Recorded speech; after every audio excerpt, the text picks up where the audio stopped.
Bonsoir et soyez les bienvenus dans cette nouvelle édition de votre journal de 22 heures dont tels sont les faits saillants. Le chef de l'État Ismaël Omar Guelleh a regagné la capitale après un séjour à Jeddah et en Syrie avec Poutine qui annonce un accord avec Erdogan pour créer une zone démilitarisée à Idlib.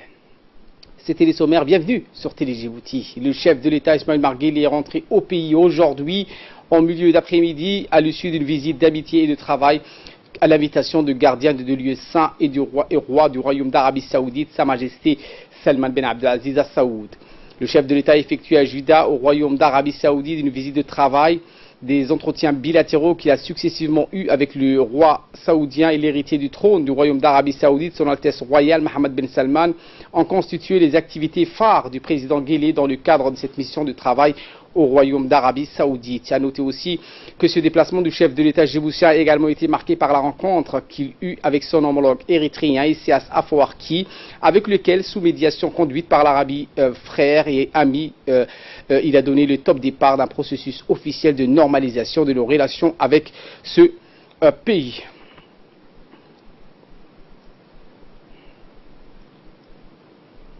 Lors de sa visite de travail à Jeddah, le président Guelleh s'est entretenu hier en fin de matinée avec le gardien des deux lieux saints et roi du royaume d'Arabie Saoudite, Sa Majesté Salman Ben Abdelaziz Al Saoud. Les relations d'amitié et de coopération entre les deux pays et les deux peuples, ainsi que les voies et moyens de les promouvoir et les développer davantage, ont été au cœur des discussions entre le président Guelleh et le roi du royaume d'Arabie Saoudite.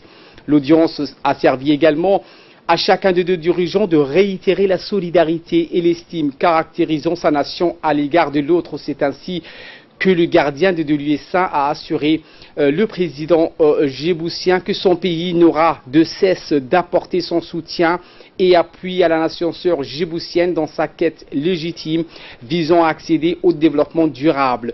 Quant au chef de l'État djiboutien, il a mis à profit de la rencontre pour saluer le précieux concours du royaume frère et ami d'Arabie Saoudite au développement économique de la région. Nous n'aurons de cesse d'appuyer les multiples initiatives du royaume d'Arabie Saoudite visant à accroître le niveau de paix, de stabilité et de détente dans la région, a également dit en substance le président Ismaël Omar Guelleh lors de cette rencontre. La rencontre donc a été suivie et a été participée par le chef de la diplomatie djiboutienne, l'ambassadeur de Djibouti en poste à Riyad, Deadine Saïba Makrama.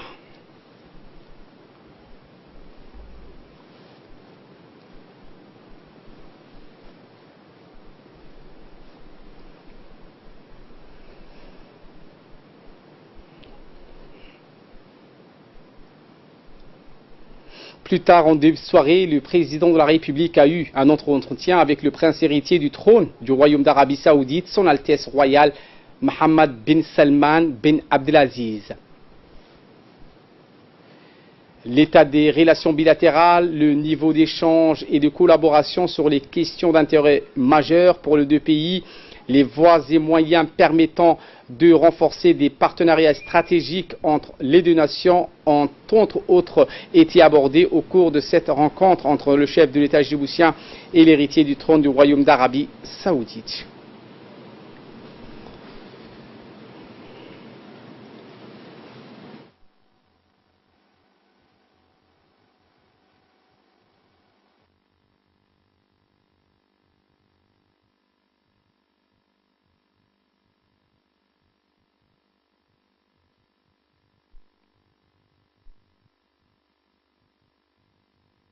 Dans la foulée de cette audience, le président de la République a rencontré son homologue érythréen Isaias Afwerki, avec lequel, sous l'égide d'une médiation conduite par le royaume frère et ami d'Arabie Saoudite, représenté par son ministre des Affaires étrangères, il a donné le top départ d'un processus officiel de normalisation de nos relations avec ce pays. Notre pays avait déjà apporté son accord au principe d'une normalisation de ses relations avec l'Érythrée à la faveur du déplacement récent à Djibouti le 6 septembre dernier des chefs de la diplomatie de l'Éthiopie, de la Somalie et de l'Érythrée.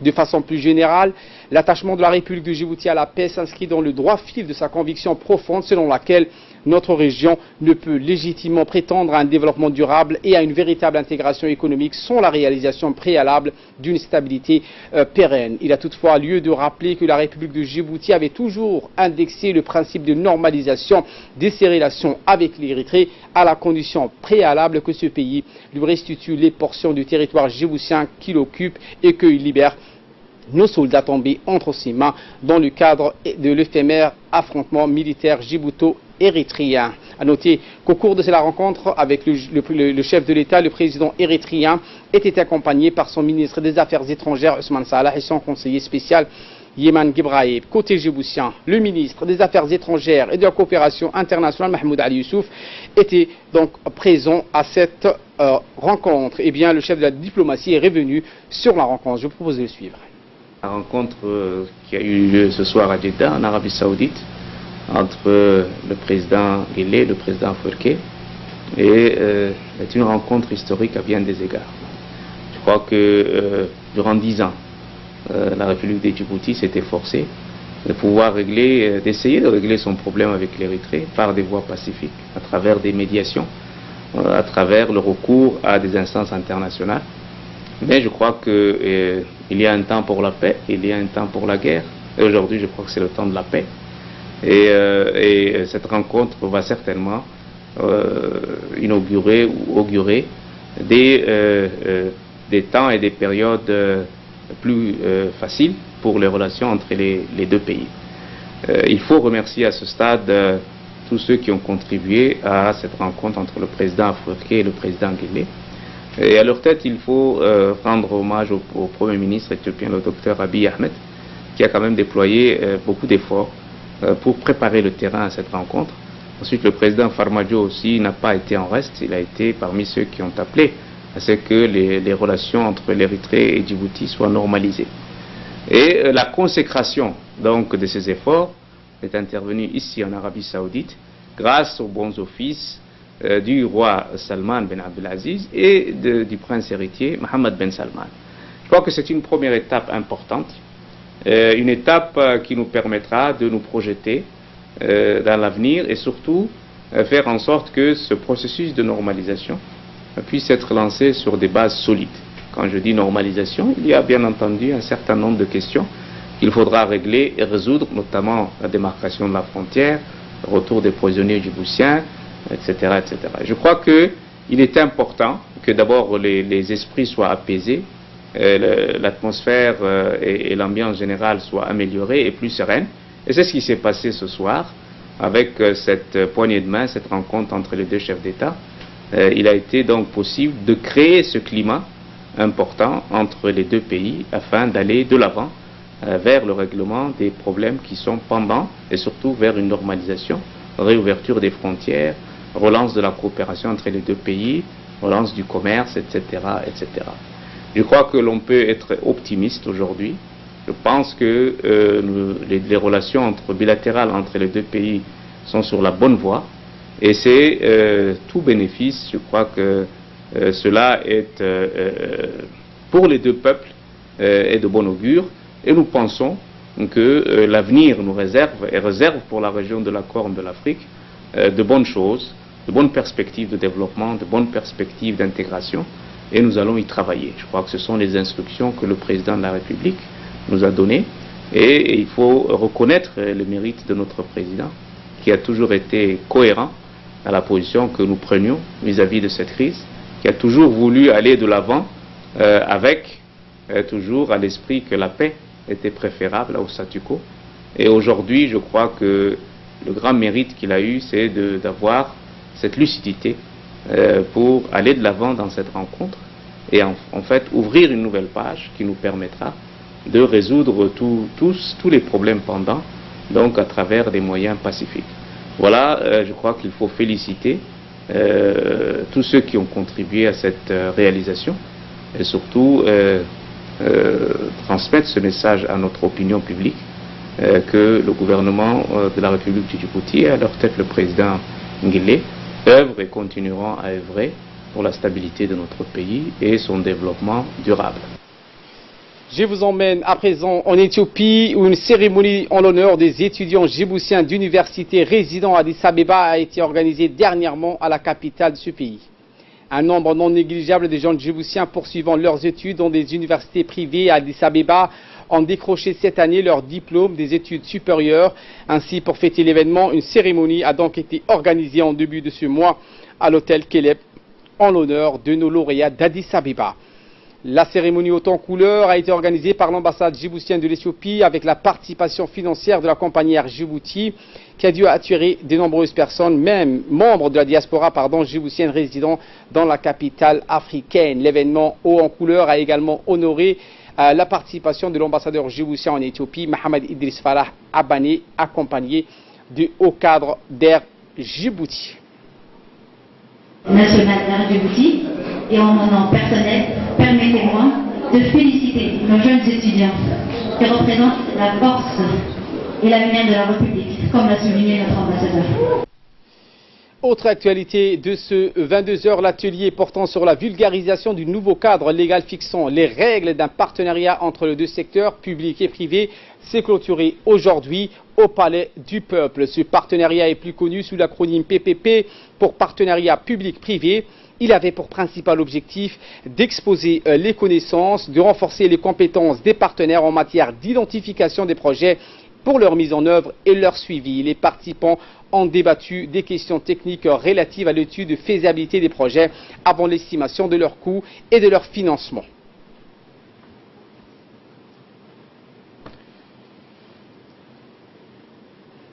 Les personnalités présentes qui représentent un petit peu tous les milieux socio-professionnels et en même temps les entités étatiques. C'est afin de nous exposer un petit peu qu'il existe une loi qui s'appelle la loi sur les PPP, c'est-à-dire sur les partenariats publics et privés. Et donc en fait c'est un atelier qui dure 2 jours, 2 séances donc. C'est un petit peu pour nous expliciter donc comment dire les tenants et les aboutissants de cette loi PPP et les implications que cela amène quant à l'interprétation des contrats passés entre l'État et des entreprises privées, nationales ou internationales. Le centre de formation des enseignements de l'enseignement fondamental a abrité une série de formations en anglais pour les professeurs d'anglais du moyen.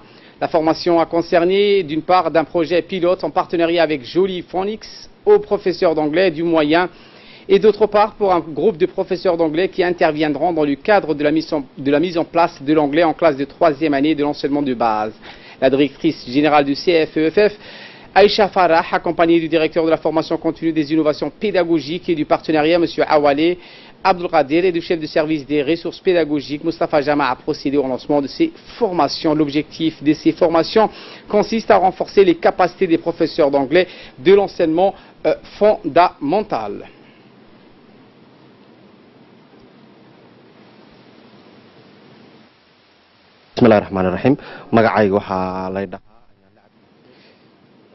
Sport à présent, sous l'égide du secrétaire d'État à la jeunesse et au sport, la Fédération djiboutienne de foot a organisé la cérémonie de clôture de la saison 2017-2018 hier soir au Palais du Peuple. Cette cérémonie riche en émotions sportives a été une occasion pour clôturer la saison sportive de l'année dernière dans toute la division et ainsi que le football féminin. La cérémonie a vu la participation du président de la Fédération du foot, M. Souleymane Ouabari, le secrétaire général du secrétaire d'État à la jeunesse et au sport, les présidents des équipes des différentes formations. Cette année, la Fédération a entrepris une stratégie de développement de la compétition nationale et cela permettra de valoriser les équipes de la première division.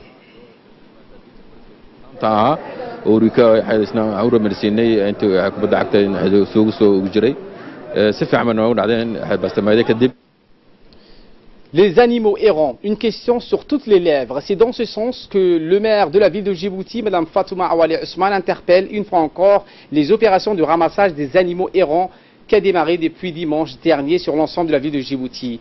Les animaux errants en question, s'agit généralement des chiens, des chèvres, des vaches, des chats et encore des moutons qui errent librement dans les quartiers de la capitale djiboutienne.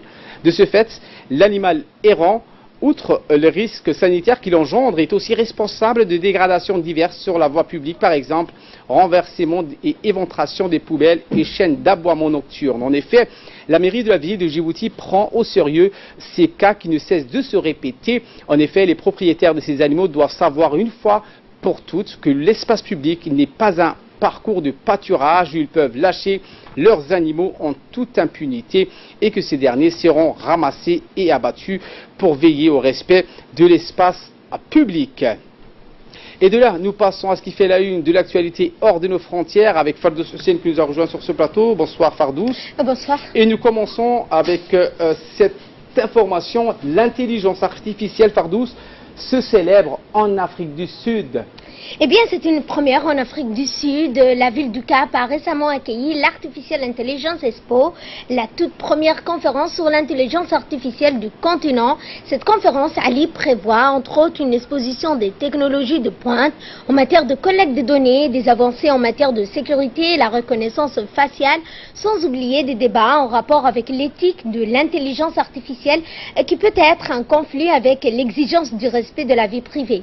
Les participants à cette exposition au Cap présente des technologies de pointe de collecte de données, des dispositifs de sécurité et des applications de reconnaissance faciale, entre autres.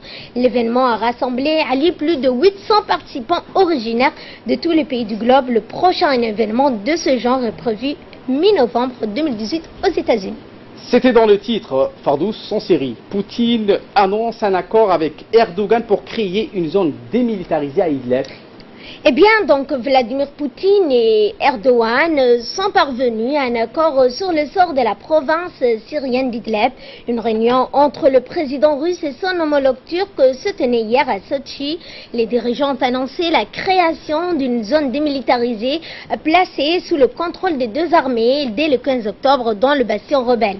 Des patrouilles russes et turques seront également mises en place aux abords de cette zone. La semaine dernière, rappelons-le, les négociations avaient échoué entre Moscou et Ankara lors du sommet de Téhéran. L'accord qui vient d'être signé doit être discuté avec le régime syrien, notamment. Et nous terminons avec ce nouveau plan du président français Emmanuel Macron qui donc appelle les Français qui sont dispersés dans les centres sanitaires à mieux travailler pour les Français.